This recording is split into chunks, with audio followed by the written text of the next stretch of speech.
Good morning students. ધોરણ 10 વિષય વિજ્ઞાન ભૌતિક વિજ્ઞાન અંતર્ગત પ્રકરણ નંબર 10 પ્રકાશ પરાવર્તન અને વક્રીભવન સિરીઝના આ લેક્ચર નંબર 12 છે। આની આગળના લેક્ચરમાં આપણે વક્રીભવન એટલે શું, વક્રીભવન વિશે સમજાવો એનો અભ્યાસ કર્યો। કાચના લંબઘન વડે થતા વક્રીભવનનો પણ અભ્યાસ કર્યો। આજે વક્રીભવન જે પ્રણાલીથી થાય એના વિશે અભ્યાસ કરવાનો છે અને હવે પછીની સિરીઝના બધા લેક્ચર એના વિશે જશે। વક્રીભવન શાનાથી થાય તો વક્રીભવન થવા માટે લેન્સ જોઈએ। લેન્સ એટલે શું એ આપણે સમજાવવાનું છે। પ્રકરણનું નામ હતું પ્રકાશ પરાવર્તન અને વક્રીભવન। શરૂઆતમાં પ્રકાશ અને તેની લાક્ષણિકતાઓ વિશે ચર્ચા કર્યા બાદ આપણે પરાવર્તનનો ટોપિક ભણ્યા અને પરાવર્તન સમજવા માટે આપણે અરીસા વિશે ભણ્યા। ગોળી અરીસો, અંતર્ગોળ અરીસો, બહિર્ગોળ અરીસો અને સમતલ અરીસો। હવે પાઠનો જે ત્રીજો ભાગ છે એ છે વક્રીભવન। તો વક્રીભવન સમજવા માટે આપણે લેન્સ વિશે ભણવું જરૂરી છે। લેન્સ એટલે શું ત્યાંથી આપણે શરૂ કરીએ। લેન્સના વિવિધ પ્રકારો વિશે ભણીએ। તો સ્ટાર્ટ કરીએ। લેન્સ એક અથવા બંને વક્ર સપાટીઓ દ્વારા ઘેરાતા પારદર્શક માધ્યમને લેન્સ કહે છે। વ્યાખ્યા પરથી અહીંયા સ્પષ્ટ થાય છે કે લેન્સની ઓછામાં ઓછી એક સપાટી એ વક્ર સપાટી હોય, એક અથવા બંને વક્ર સપાટીઓ વડે ઘેરાતા પારદર્શક માધ્યમને લેન્સ કહે છે। એટલે કે લેન્સની ઓછામાં ઓછી એક સપાટી વક્ર હોય, તેની બીજી સપાટી સમતલ હોઈ શકે છે। એટલે આ પ્રકારનો લેન્સ પોસિબલ છે કે આ સમતલ સપાટી અને આ વક્ર સપાટી, આ પ્રકારનો લેન્સ પણ પોસિબલ છે। આ પ્રકારનો લેન્સ પણ પોસિબલ છે કે એક સપાટી જે છે એ આ રીતની અંતર્ગોળ હોય અને બીજી સપાટી જે છે એ આ રીતની સમતલ હોય। લેન્સની ઓછામાં ઓછી એક સપાટી વક્ર હોય, એટલે આ એક સપાટી વક્ર બીજી સમતલ, એક સપાટી વક્ર બીજી સમતલ, તેની બીજી સપાટી સમતલ હોય છે। એ જ રીતે લેન્સની બંને સપાટીઓને વક્રીભવનકારક સપાટીઓ કહેવાય। આ પ્રકારનો લેન્સ પણ પોસિબલ છે કે જેની બંને સપાટીઓ વક્ર હોય। આ પ્રકારનો લેન્સ પણ પોસિબલ છે કે જેની બંને સપાટીઓ વક્ર હોય। તો લેન્સની જે વાત કરીએ છીએ તો લેન્સમાં આપણને કુલ આવા 4 પ્રકારના લેન્સ મળી શકે કે જેની એક અથવા બંને સપાટી વક્ર હોય, એક અથવા બંને સપાટી વક્ર ધરાવે એવા પારદર્શક માધ્યમને લેન્સ કહે છે। હવે આમાંથી જે વિશિષ્ટ પ્રકારના 4 પ્રકારના લેન્સ આપણે જોયા, એમાંથી એક આ અને એક જે બીજો લેન્સ છે, આ બંને વિશે આપણે વિગતવાર અભ્યાસ કરીએ। કારણ કે વિજ્ઞાનમાં પ્રયોગોમાં મોટાભાગે આ પ્રકારના લેન્સ વપરાતા હોય છે। તો એક પ્રકાર છે ડબલ બહિર્ગોળ લેન્સ। ડબલ બહિર્ગોળ લેન્સ શબ્દ પરથી ખબર પડે, ડબલ બહિર્ગોળ, બહિર એટલે બહારની તરફ, ગોળ હોય, ડબલ એટલે બંને સપાટીઓ બહારની તરફ ગોળ હોય। વ્યાખ્યા યાદ રાખવાની જરૂર નથી, શબ્દ પરથી જ આપણે એનો અર્થ કાઢી શકીએ। બહિર બહારની, ગોળ બહારની તરફ ગોળ, ડબલ બંને સપાટીઓ બહારની તરફ ગોળ હોય એવા લેન્સને બહિર્ગોળ લેન્સ કહેવાય। ડબલ માટે ગુજરાતીમાં ઉભય શબ્દ છે। ઉભય એટલે બંને, ડબલ, ઉભય બહિર એટલે બાહ્ય ગોળ અથવા તો કહેવાય એને ઉભયોત્તલ લેન્સ। તો જે લેન્સની બંને વક્ર સપાટીઓ બહારની તરફ ઉપસેલી હોય તેને ડબલ બહિર્ગોળ લેન્સ અથવા સિમ્પલી બહિર્ગોળ લેન્સ કહી શકાય। પુનઃ જે લેન્સની બંને વક્ર સપાટીઓ બહારની તરફ ઉપસેલી હોય તેને ડબલ બહિર્ગોળ લેન્સ અથવા બહિર્ગોળ લેન્સ કહે છે। બહિર્ગોળ લેન્સની આકૃતિ તમે અહીં આગળ જોઈ શકો છો તો તમને ખ્યાલ આવશે કે ડબલ બહિર્ગોળ લેન્સ જે છે એ કિનારીની સાપેક્ષે મધ્યમાં જાડો હોય છે। આ બહિર્ગોળ લેન્સ અહીં આગળ દોર્યો, એની કિનારી તરફ જઈએ, એની ધાર તરફ જઈએ એમ પાતળો થતો જાય, એની ધાર તરફ જઈએ એમ પાતળો થતો જાય। એટલે કિનારીની સાપેક્ષે અને મધ્યમાં એ ખાસો જાડો હોય છે। તો ડબલ બહિર્ગોળ લેન્સ એ કિનારીની સાપેક્ષે મધ્યમાં જાડો હોય છે। નોટ કરજો, બહુ જ અગત્યનો એમસીક્યુ માટે કે હેતુલક્ષી માટે અગત્યનો પ્રશ્ન। બહિર્ગોળ લેન્સ પર જ્યારે પ્રકાશના કિરણો આપાત થાય, મુખ્ય અક્ષને સમાંતર પ્રકાશના કિરણો બહિર્ગોળ લેન્સ પર આપાત થાય ત્યારે બહિર્ગોળ લેન્સ એ કિરણોને બીજી બાજુ ભેગા કરે છે, એક બિંદુએ કેન્દ્રિત કરે છે। એના માટે શબ્દ છે અભિશ્રુત। જે શબ્દ છે અભિશ્રુત કરે છે, અભિશ્રુત કરવાની ક્ષમતા ધરાવી એટલે મુખ્ય અક્ષને સમાંતર આવતા પ્રકાશના કિરણોને લેન્સની બીજી તરફ એક બિંદુએ કેન્દ્રિત કરવાની એની ક્ષમતા છે. આવી ક્ષમતાને કહેવાય અભિશ્રુત કરવું, અને આવા લેન્સને કહેવાય અભિસારી લેન્સ. એટલે ખાસ અગત્યનો ટૂંકો પ્રશ્ન યાદ રાખજો, બહિર્ગોળ લેન્સ કેવો લેન્સ છે? તો અભિસારી લેન્સ છે. અભિસારીનો અર્થ શું થયો? પ્રકાશના મુખ્ય અક્ષને સમાંતર આવતા કિરણોને કોઈ એક બિંદુએ ભેગા કરવાની, કેન્દ્રિત કરવાની ક્ષમતાને અભિસારી એટલે કે અભિશ્રુત લેન્સ કહેવામાં આવે છે. હવે ડબલ બહિર્ગોળ લેન્સ આપણે ભણી લીધો. પુનઃ એકવાર યાદ કરી લઈએ કે જેની એક અથવા બંને સપાટીઓ વક્રાકાર હોય તેવા પારદર્શક માધ્યમથી ઘેરાતા પદાર્થને, માધ્યમને આપણે લેન્સ કહીએ છીએ. ચાર પ્રકારના લેન્સ વ્યાખ્યાને આધારે આપણે પોસિબલ કર્યા, એમાંથી બે ભણી રહ્યા છે. જેની બંને સપાટીઓ બહારની તરફ વક્રાકાર હોય, બહારની તરફ ઉપસેલી હોય, એને ડબલ બહિર્ગોળ લેન્સ કે સિમ્પલી બહિર્ગોળ લેન્સ કહીશું. એક કિનારીએથી પાતળો, મધ્યમથી જાડો હોય, પ્રકાશના કિરણોને કેન્દ્રિત કરવાની ક્ષમતા ધરાવે, માટે એને અભિસારી લેન્સ કહેવામાં આવે છે. હવે આપણે અભ્યાસ કરીએ ડબલ અંતર્ગોળ લેન્સ વિશે. જે લેન્સની બંને વક્ર સપાટીઓ અંદરની તરફ વક્રાકાર હોય. તમે ફરી શબ્દ પર ધ્યાન આપો. ડબલ એટલે બંને, અંતર એટલે અંદરની, ગોળ અંદરની તરફ ગોળ હોય, વક્રાકાર હોય, એવા લેન્સને અંતર્ગોળ લેન્સ કહેવામાં આવે, ડબલ અંતર્ગોળ લેન્સ કહેવામાં આવે. ઉભય અંતર્ગોળ, એની સંધિ જોડી એટલે ઉભયાંતરગોળ એવું બોલાય. ઉભય બંને, અંતર્ગોળ ઉભયાંતરગોળ એમ બોલાય. તો જે લેન્સની બંને વક્ર સપાટીઓ અંદરની તરફ વક્રાકાર હોય એને ડબલ અંતર્ગોળ લેન્સ અથવા તો અંતર્ગોળ લેન્સ કહે છે.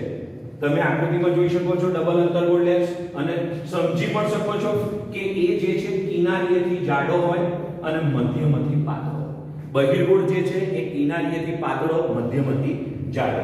અંતર્ગોળ જે છે એ કિનારીએથી જાડો, મધ્યમથી પાતળો હોય છે. બહિર્ગોળ લેન્સ છે એ પ્રકાશના કિરણોને એક બિંદુએ ભેગા કરે, કેન્દ્રિત કરે. જ્યારે અંતર્ગોળ લેન્સ છે એ તેની પર આપાત થતા મુખ્ય અક્ષને સમાંતર કિરણોને વિકેન્દ્રિત કરે, છૂટા કરે. જે દિશામાંથી આવતા હોય, મુખ્ય અક્ષને સમાંતર આવતા હોય તેને છૂટા કરે, વેરવિખેર કરે. એટલે કે એના માટે શબ્દ છે અપસૃત કરવાની ક્ષમતા ધરાવે છે. આથી અંતર્ગોળ લેન્સને અપસારી લેન્સ કહેવામાં આવે. ફરી યાદ રાખી લેજો, પ્રકાશના કિરણોને કેન્દ્રિત કરવાની ક્ષમતા ધરાવતો લેન્સ એ બહિર્ગોળ લેન્સ, અને એને કહેવાય અભિસારી.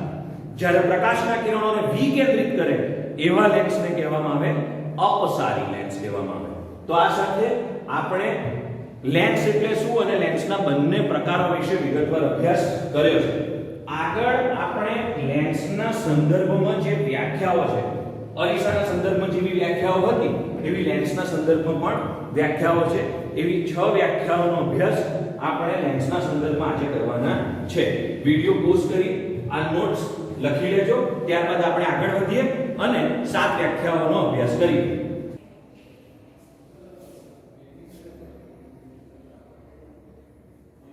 તો આપણે હવે શરૂ કરવા જઈ રહ્યા છીએ બહિર્ગોળ લેન્સના સંદર્ભમાં પારિભાષિક શબ્દો. અંતર્ગોળ અરીસાના સંદર્ભના પારિભાષિક શબ્દો તમે ભણી ચૂક્યા છો. વક્રતા કેન્દ્ર યાદ કરાવજો. અરીસો જે પોલા ગોળાના ભાગ રૂપે છે તે ગોળાના કેન્દ્રને વક્રતા કેન્દ્ર કહેવાય. તે ગોળાની ત્રિજ્યાને વક્રતા ત્રિજ્યા કહેવાય. તો હવે અહીંયા આપણે એ જ પ્રકારની કેટલીક ચર્ચાઓ કરવાની છે કે અરીસાના સંદર્ભમાં જે શબ્દો ભણ્યા એ જ શબ્દો આપણે હવે લેન્સના સંદર્ભમાં ભણવાના છે. એ જ સાથે 7 શબ્દો, એ જ સાથે 7 વ્યાખ્યાઓ અરીસાના સંદર્ભમાં હતી, હવે લેન્સના સંદર્ભમાં આવશે. કન્સેપ્ટ ક્લિયર હશે તો કઈ વાંધો નહીં આવે, ઝડપથી તમે આ વ્યાખ્યાઓ રેડી કરી શકશો. દાખલા તરીકે અહીંયા તમે જોઈ શકો છો એમ આકૃતિ દોરેલી છે. લેન્સ કેવી રીતે દોરાય? તો એક ગોળો લીધો, વર્તુળ આખું દોર્યું, એક બીજું વર્તુળ દોર્યું, બંનેના જે કેન્દ્ર હતા જ્યાં અણી આવી એ જગ્યાને આપણે વક્રતા કેન્દ્ર કહીએ છીએ. દાખલા તરીકે આ એક લેન્સ છે, બહિર્ગોળ લેન્સ. તો આ લેન્સની સપાટી 1 થઈ અને આ લેન્સની સપાટી 2 થઈ. લેન્સની સપાટી 1 અને સપાટી 2. લેન્સની સપાટી 1 નો આ ગોળો થયો. લેન્સની સપાટી 1 જે ગોળાના ભાગ રૂપે છે એ ગોળાનું કેન્દ્ર એટલે આ જગ્યા અહીંયા અણી, એને વક્રતા કેન્દ્ર કીધું, એને C1 નામ આપ્યું. તો એ જ રીતે લેન્સની બીજી સપાટી જે ગોળાના ભાગ રૂપે છે એ ગોળાના કેન્દ્રને વક્રતા કેન્દ્ર કહેવાય, એને C2 નામ આપ્યું. તો મિત્રો વ્યાખ્યામાં તો કોઈ ફરક છે નહીં. બહિર્ગોળ લેન્સ અથવા લેન્સ જે ગોળાના ભાગરૂપે છે એ ગોળાના કેન્દ્રને વક્રતા કેન્દ્ર કહે છે. અરીસાને એક જ વક્રતા કેન્દ્ર હોય, લેન્સને બે સપાટીઓ હોવાથી, બે વક્રાકાર સપાટીઓ હોવાથી લેન્સના બે વક્રતા કેન્દ્ર હોય, C1 અને C2. જગ્યાના અભાવે આખી વ્યાખ્યા હું બોર્ડ પર લખી નહીં શકું, પણ તમે હું જે બોલું છું તે સાંભળતા જઈને દરેક વ્યાખ્યા તમારે નોટ કરતા જવાનું છે. તો ચાલો પહેલી વ્યાખ્યા આપણે જે ભણ્યા એ વ્યાખ્યા છે વક્રતા કેન્દ્ર. ઉપર હેડિંગ મારવાનું છે બહિર્ગોળ લેન્સના સંદર્ભમાં પારિભાષિક શબ્દો.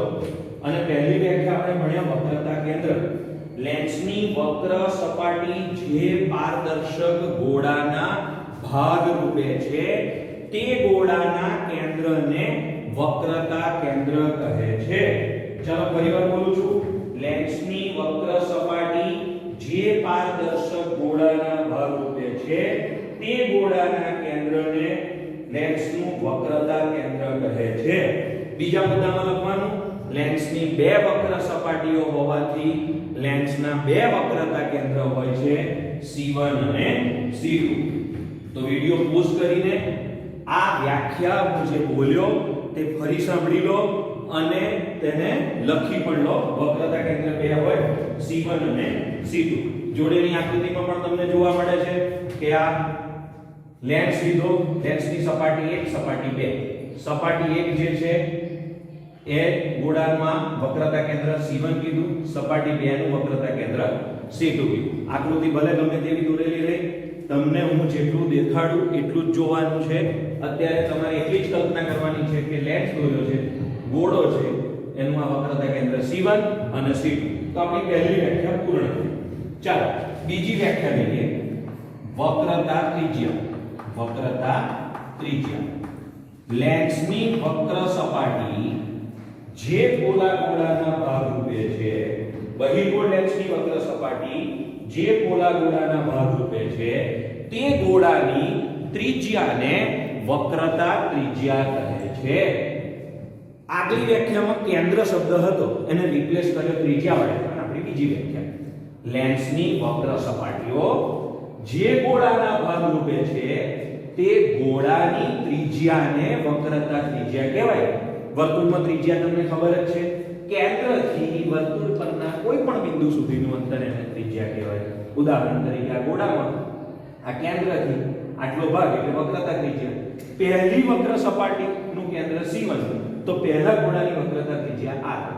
બીજી વક્ર સપાટીનું કેન્દ્ર C2 તો બીજા ગોળાની વક્રતા ત્રિજ્યા R2. એટલે ફરી યાદ રાખો, અરીસામાં એક જ વક્રતા ત્રિજ્યા હોય R, એક જ વક્રતા કેન્દ્ર હોય C. લેન્સમાં બે વક્રતા કેન્દ્ર હોય C1 C2. લેન્સમાં બે વક્રતા ત્રિજ્યા હોય R1 અને R2. લેન્સમાં બે વક્રતા ત્રિજ્યા હોય R1 અને R2. ચલો હવે ત્રીજી વ્યાખ્યા પર આગળ વધીએ. પહેલું આપણે ભણ્યા વક્રતા કેન્દ્ર, બીજું ભણ્યા વક્રતા ત્રિજ્યા. બંને આકૃતિમાં તમે સરળતાથી જોઈ શકો છો કે આ ગોળો, બંને ગોળા બરાબર. આટલો ભાગ ડાર્ક રાખવાનો, આકૃતિ દોરતી વખતે ખાસ યાદ રાખવાનું આપણે લેન્સ દોરવાનો છે. ગોળા આપણે ઇમેજિન કરવાના છે, કલ્પના કરવાની છે કે આ ગોળાનો એક ભાગ રૂપે છે કે આ જે ભાગ છે એને પેન્સિલથી બહુ જ આછો દોરવાનો, બહુ જ આછો દેખાય પણ નહીં એ રીતનો દોરવાનો, ખાલી ઇમેજિન કરવાનું છે. આટલો લેન્સનો ભાગ જ વિઝિબલ થવો જોઈએ. હવે આગળ વધી આપણે બે વ્યાખ્યા ભણી ચૂક્યા છે, વક્રતા કેન્દ્ર અને વક્રતા ત્રિજ્યા. તો આપણે ત્રીજી વ્યાખ્યા પર આગળ વધીએ અને ત્રીજી વ્યાખ્યા છે ઓપ્ટિકલ સેન્ટર. ઓપ્ટિકલ સેન્ટર ની વ્યાખ્યા શું થાય? તો ઓપ્ટિકલ સેન્ટર એટલે શું? લેન્સની ઓપ્ટિકલ સેન્ટરની વ્યાખ્યા પેન્ડિંગ રાખીએ. ઓપ્ટિકલ સેન્ટરની વ્યાખ્યા પેન્ડિંગ રાખીએ. 4 નંબર પર પહેલા આપણે એક બીજી વ્યાખ્યા ભણી લઈએ જેથી વ્યવસ્થિત રીતે ઓપ્ટિકલ સેન્ટરની વ્યાખ્યા આપી શકાય. આ વ્યાખ્યા પહેલી ભણજો અને 3 નંબર આપજો. મુખ્ય અક્ષ. મુખ્ય અક્ષ કોને કહેવામાં આવે? તો મુખ્ય અક્ષ એટલે લેન્સના બંને વક્રતા કેન્દ્ર C1 અને C2, આ દેખાય છે C1 અને C2 ને જોડતી કાલ્પનિક રેખા એટલે મુખ્ય અક્ષ. અરીસામાં બોલતા હતા ધ્રુવ P અને વક્રતા કેન્દ્ર C માંથી પસાર થતી કાલ્પનિક રેખા. અહીંયા બોલવાનું છે લેન્સના બંને વક્રતા કેન્દ્ર C1 અને C2 માંથી પસાર થતી કાલ્પનિક રેખાને મુખ્ય અક્ષ કહે છે. તો ત્રીજી વ્યાખ્યા હમણાં આપણે પૂર્ણ કરી. લેન્સની બંને સપાટીઓના વક્રતા કેન્દ્ર C1 અને C2 માંથી પસાર થતી કાલ્પનિક રેખાને મુખ્ય અક્ષ કહે છે. હવે 4 નંબરની વ્યાખ્યા જોઈએ, જેને ઓપ્ટિકલ સેન્ટર કહેવામાં આવે. ઓપ્ટિકલ સેન્ટરને બીજા શબ્દોમાં પ્રકાશીય કેન્દ્ર પણ કહેવામાં આવે.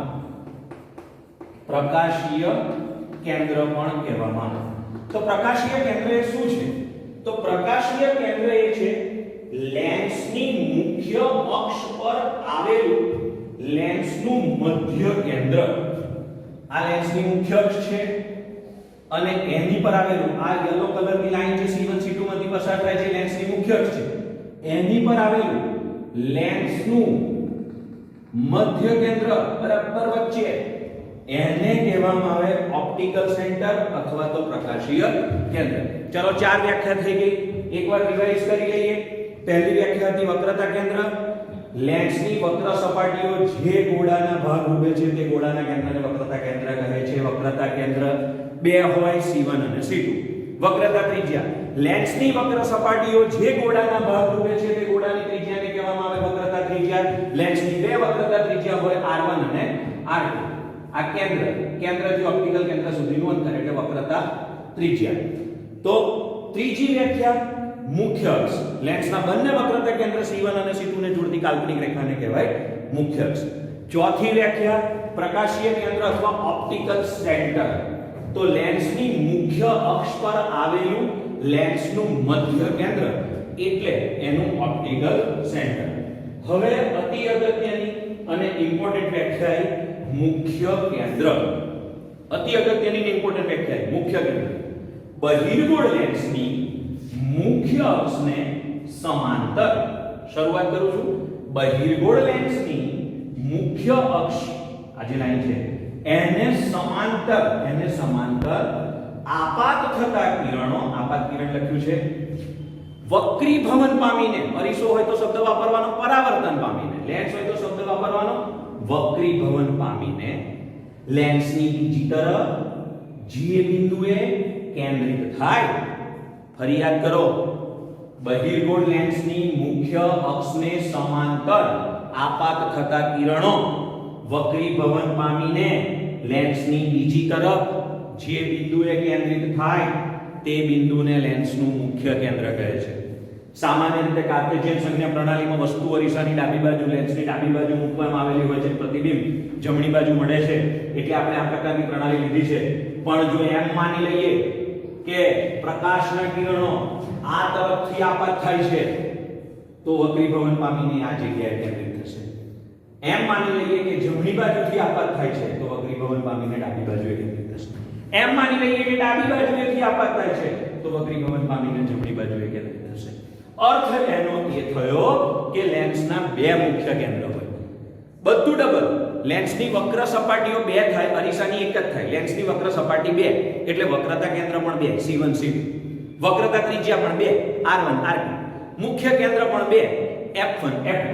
આ F1 અને આ F2. જો આ બાજુથી આપાત થશે તો અહીંયા ભેગા થશે. જો આ બાજુથી આપાત થશે તો અહીંયા ભેગા થશે. તો ફરી યાદ કરાવું મુખ્ય કેન્દ્રની વ્યાખ્યા. હું બોલું છું તમે નોટ કરી લેજો. બહિર્ગોળ લેન્સ પર તેના મુખ્ય અક્ષને સમાંતર આપાત થતા કિરણો લેન્સ દ્વારા વક્રીભવન પામીને મુખ્ય અક્ષ પરના જે બિંદુએ કેન્દ્રિત થાય તે બિંદુને બહિર્ગોળ લેન્સનું મુખ્ય કેન્દ્ર કહે છે. બહિર્ગોળ લેન્સના બંને બાજુએ એક એમ કુલ બે મુખ્ય કેન્દ્ર F1 અને F2 આવેલા હોય છે. આ વાત કરી બહિર્ગોળ લેન્સ. હમણાં જો અંતર્ગોળ લેન્સ હોત તો એના મુખ્ય કેન્દ્રમાં વ્યાખ્યામાં થોડું ડિફરન્ટ લખવું પડે. અહીંયા અંતર્ગોળ લેન્સ દોરીને મુખ્ય અક્ષને સમાંતર આપાત થતા કિરણો વક્રીભવન પામીને કેન્દ્રિત ન થાય, વિકેન્દ્રિત થતા હોય તેવો ભાસ થાય અને જે બિંદુએથી વિકેન્દ્રિત થતા હોય તેવો ભાસ થાય તે બિંદુને અંતર્ગોળ લેન્સનું મુખ્ય કેન્દ્ર કહે છે.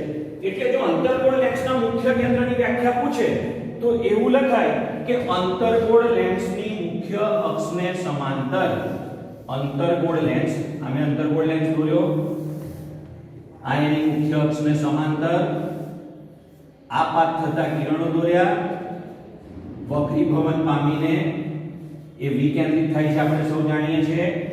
તો અંતર્ગોળ લેન્સની મુખ્ય અક્ષને સમાંતર આપાત થતા કિરણો વક્રીભવન પામીને જે બિંદુએથી વિકેન્દ્રિત થતા હોય તેવો આભાસ થાય તે બિંદુને લેન્સનું અંતર્ગોળ લેન્સનું મુખ્ય કેન્દ્ર કહે છે। તો આપણી કેટલી વ્યાખ્યા પૂર્ણ થઈ? વક્રતા કેન્દ્ર, વક્રતા ત્રિજ્યા, મુખ્ય અક્ષ, ઓપ્ટિકલ કેન્દ્ર અને 5 નંબરની વ્યાખ્યા અતિ અગત્યની પૂર્ણ થઈ મુખ્ય અક્ષ। આ જે મુખ્ય અક્ષ છે એમાં તમારે બે વ્યાખ્યા લખવાની, એક બહિર્ગોળ માટે લખવાની અને એક અંતર્ગોળ માટે લખવાની। બહિર્ગોળમાં શું થાય? તો કેન્દ્રિત થતા હોય તેવું લાગે, જ્યારે અંતર્ગોળની અંદર શું થાય? તો અંતર્ગોળની અંદર વિકેન્દ્રિત થતા હોય તેવો ભાસ થાય। હવે કુલ વ્યાખ્યાઓ 5 થઈ, હજુ બીજી બે વ્યાખ્યા બાકી છે અને એ જે છે એ છે કેન્દ્ર લંબાઈ। 6 નંબરની વ્યાખ્યા કેન્દ્ર લંબાઈ। તમને બધાને ખ્યાલ આવી ગયો છે ને? પહેલી વ્યાખ્યા આવડે છે એટલે કોઈ તકલીફ નથી। અરીસાની કેન્દ્ર લંબાઈની વ્યાખ્યા શું થાય? તો મુખ્ય કેન્દ્ર F અને ધ્રુવ P વચ્ચેના અંતરને કેન્દ્ર લંબાઈ કહેવાય। અહીંયા એવું જ બોલવાનું, પણ મુખ્ય કેન્દ્ર F અને પ્રકાશીય કેન્દ્ર O વચ્ચેના અંતરને ઓપ્ટિકલ સેન્ટરને O વડે દર્શાવાય। આટલું ડિસ્ટન્સ, આ જે ડિસ્ટન્સ છે અહીંથી અહીં સુધીનું, એને કહેવામાં આવે કેન્દ્ર લંબાઈ। ફરી પાછું બે આવ્યું, અરીસાની એક જ કેન્દ્ર લંબાઈ હોય, આની બે કેન્દ્ર લંબાઈ હોય, f1 અને f2, f1 અને f2 બે કેન્દ્ર લંબાઈ હોય। તો કેન્દ્ર લંબાઈની વ્યાખ્યા પણ પૂર્ણ થઈ અને છેલ્લી વ્યાખ્યા જે આપણે જોવાની છે એ લેન્સનું મુખ। લેન્સનું મુખ, પહેલી વ્યાખ્યા હતી દર્પણ મુખ, અરીસો એટલે દર્પણ, એ હતું દર્પણ મુખ, આ હતું લેન્સનું મુખ। વક્રાકાર લેન્સની વર્તુળાકાર કિનારીના વ્યાસને, આ વક્રાકાર લેન્સ છે એની આ વર્તુળાકાર કિનારીનો જે વ્યાસ થયો, વર્તુળાકાર કિનારીના વ્યાસને, પછી ફરી યાદ રાખો, વક્રાકાર લેન્સની વર્તુળાકાર કિનારીના વ્યાસને લેન્સનું મુખ કહેવામાં આવે છે। તો અહીંયા એપર્ચર શબ્દ વડે એને દર્શાવવામાં આવે, એપર્ચર પણ એને કહેવાય। તો આ સાથે લેન્સની 7 વ્યાખ્યાઓ પૂર્ણ થઈ, લેન્સની કુલ 7 વ્યાખ્યાઓ પૂર્ણ થઈ। તમે આ આકૃતિમાં જોઈ શકો છો એ 7 વ્યાખ્યાઓમાં આવતા શબ્દોનું અહીંયા નિદર્શન કરેલું છે। એકવાર ફરી જોઈ લઈએ। પહેલી વ્યાખ્યા વક્રતા કેન્દ્ર, લેન્સની વક્ર સપાટીઓ જે ગોળાના ભાગ રૂપે છે તે ગોળાના કેન્દ્રને વક્રતા કેન્દ્ર કહેવાય। જોઈ લો આ રહ્યા C1 અને C2। લેન્સની વક્ર સપાટીઓ જે ગોળાના ભાગ રૂપે છે તે ગોળાની ત્રિજ્યાને વક્રતા ત્રિજ્યા કહેવાય। જોઈ લો R1 અને R2, કેન્દ્રથી C સુધીનું। ત્રીજી વ્યાખ્યા, વક્રતા કેન્દ્ર થઈ ગઈ, વક્રતા ત્રિજ્યા થઈ ગઈ, મુખ્ય અક્ષ C1 અને C2 માંથી પસાર થતી કાલ્પનિક રેખાને મુખ્ય અક્ષ કહેવાય। આડી લાઈન જે જાય છે બરાબર મધ્યમાંથી, એ મુખ્ય અક્ષ છે। ચોથી વ્યાખ્યા, પ્રકાશીય કેન્દ્ર, ઓપ્ટિકલ સેન્ટર, લેન્સની મુખ્ય અક્ષ પર આવેલું લેન્સનું મધ્ય કેન્દ્ર જોઈ લો O, એને કહેવામાં આવે ઓપ્ટિકલ સેન્ટર। પાંચમી વ્યાખ્યા, મુખ્ય કેન્દ્ર, બહિર્ગોળ લેન્સની મુખ્ય અક્ષને સમાંતર આપાત થતા કિરણો વક્રીભવન પામીને જે બિંદુએ કેન્દ્રિત થાય તે બિંદુને લેન્સનું મુખ્ય કેન્દ્ર કહેવાય। લેન્સના બે મુખ્ય કેન્દ્ર હોય, f1 અને f2। અંતર્ગોળ લેન્સની મુખ્ય અક્ષને સમાંતર આપાત થતા કિરણો વક્રીભવન પામીને જે બિંદુએથી વિકેન્દ્રિત થતા હોય તેવો આભાસ થાય તે બિંદુને અંતર્ગોળ લેન્સનું મુખ્ય કેન્દ્ર કહેવામાં આવે। બે મુખ્ય કેન્દ્ર એના પણ હોય, f1 અને f2। કેન્દ્ર લંબાઈ, ઓપ્ટિકલ કેન્દ્ર O અને મુખ્ય કેન્દ્ર F વચ્ચેના અંતરને કહેવામાં આવે છે કેન્દ્ર લંબાઈ। લેન્સની બે કેન્દ્ર લંબાઈ હોય, f1 અને f2। અને છેલ્લી જે આવે છે એ છે લેન્સનું મુખ। લેન્સની વર્તુળાકાર કિનારીના અસરકારક વ્યાસને કહેવામાં આવે છે લેન્સનું મુખ એટલે એપર્ચર। આપાત થતા કિરણોને આપાત કિરણો કહેવાય અને વાંકા વળીને બીજી સાઈડથી બહાર નીકળતા કિરણોને નિર્ગમન કિરણો કહેવામાં આવે। તો આ 7 વ્યાખ્યાઓ આ બંને આકૃતિઓ દ્વારા તમને સમજાવવામાં આવી છે। એક તમારા માઇન્ડમાં કોઈ ક્વેશ્ચન હોય તો આ જોઈ લેજો। C1 અને C2, F1 અને F2 તો તમને ખ્યાલ આવ્યો છે, પણ લેન્સના સંદર્ભમાં જ્યારે આપણે F1 લખીએ છીએ તો C1 ને 2F1, કારણ કે કેન્દ્ર લંબાઈ કરતા વક્રતા ત્રિજ્યા ડબલ હોય એટલે F1 કરતા 2F1 એમ દર્શાવીએ, અને C2 જે છે એને F2 કરતા 2F2 વડે દર્શાવીએ. જ્યારે આપણે આગળ આકૃતિઓ ભણીશું ત્યારે C1 અને C2 શબ્દ નહીં વાપરીએ, ત્યારે આપણે આવા શબ્દ વાપરીશું F1 અને 2F1 એટલે પહેલી સપાટીનું વક્રતા કેન્દ્ર, F2 અને 2F2 એટલે બીજી સપાટીનું વક્રતા કેન્દ્ર. તો વિડિયો પોઝ કરી સરસ રીતે આકૃતિઓ બહુ ધ્યાનથી દોરજો, પરિકરનો ઉપયોગ કરજો, ફૂટપટ્ટીનો ઉપયોગ કરજો અને ખૂબ સરસ રીતે આકૃતિઓ દોરી આ 7 એ 7 વ્યાખ્યાઓ જે હું બોલ્યો છું એ પ્રમાણે લખી દેજો. એ સિવાય પણ આ 7 વ્યાખ્યાઓનું અસાઇનમેન્ટ તમારા ગ્રુપમાં સેન્ડ કરીશ, જેથી તમે વધુ ગાઈડન્સ મેળવી શકશો. Thank you very much.